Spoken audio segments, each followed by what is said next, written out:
Gender dynamics in contemporary American Wicca. Gender in religion through history has typically been heteronormative. From Laura Posey's article Gender, the earliest English definition is a class of beings that have something in common. According to the World Development Report in 2012, it states it as a socially constructed norm. In order to understand Wicca, the foundation of what paganism is has to be understood. The word pagan, according to Alan Jacobs, in Paganism and Literature, used to mean villager, and soon transformed into the observer, outcast, and then lastly, the opposition. Furthermore, modern paganism is seen as anything opposing or outside Christianity. The people of Ireland, often described by the language they spoke, Celts, have direct ties to Druid and Wiccan religions. Several variations of the Celtic knot represented the Celts. The Druids, on the other hand, have several symbols, but typically are represented by the horns wrapped in ivy, a belt, and a crescent moon in the center.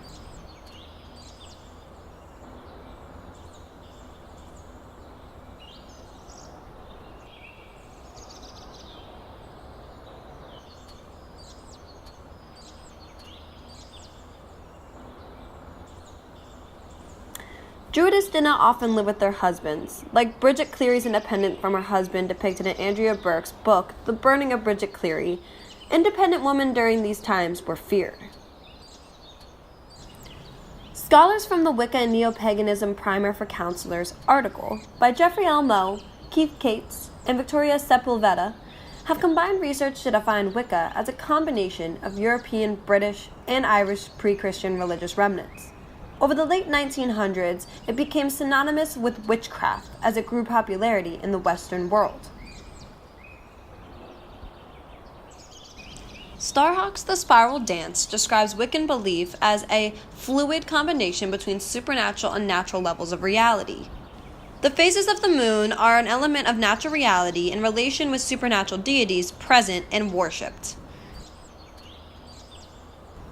Similar to Druidism and other old Irish religions, there are 8 Sabbats in which different elements are worshipped and practiced within Wiccan.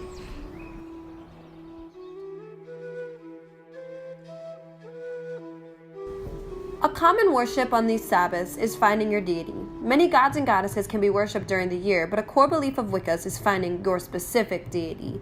It can come to you in a dream, during a Sabbat, or in so many more ways. During the Sabbath, a trust circle is formed in a space that is saged, whether a circle or a coven or by yourself.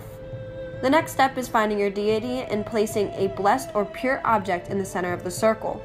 You can worship several deities present at the time of the Sabbath until one calls to you, or worship one you already have a connection with.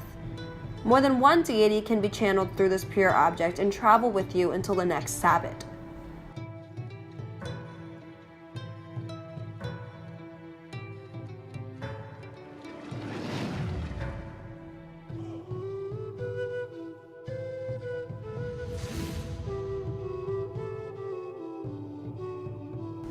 The second wave of feminism occurred during the 1960s to the 1980s and focused specifically on the equality of sexes.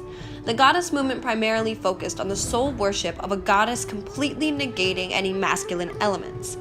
This movement isolated more androgynous or masculine women, according to Christian Hoff Kramer's article on gender and sexuality in contemporary paganism. The third wave of feminism happened in the late 1900s and 2000s. It focused primarily on diversity in the community. During this time, a shift in Wicca belief began. The female energy and narrative embodied strength, grace, sacrality, and power of women. Gender was becoming more fluid and defined as a social behavior, thus expanding the feminist Wicca goddess movement to be more inclusive.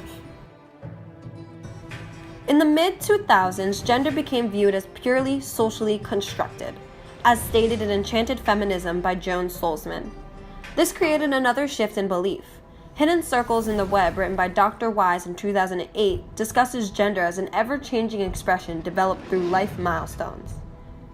The traditional masculine and feminine elements viewed in the deities came into question. This shift in belief can be related to the growth in the LGBT+ community at the time. Even in a community like contemporary Wicca that celebrates the queer community, the Western Wiccas began to see a continual gender stereotype between God and goddesses when worshiping. The goddess movement has become more about being equal to all, although there are still women protecting the traditional feminist goddess movement.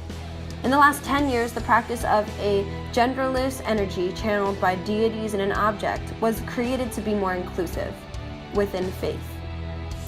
It provided an outlet for any contemporary American Wicca to feel embodied by one single energy and included into the community. The changes to spiritual belief and Wicca is a positive example of Scott Poole's cultural anxiety theory.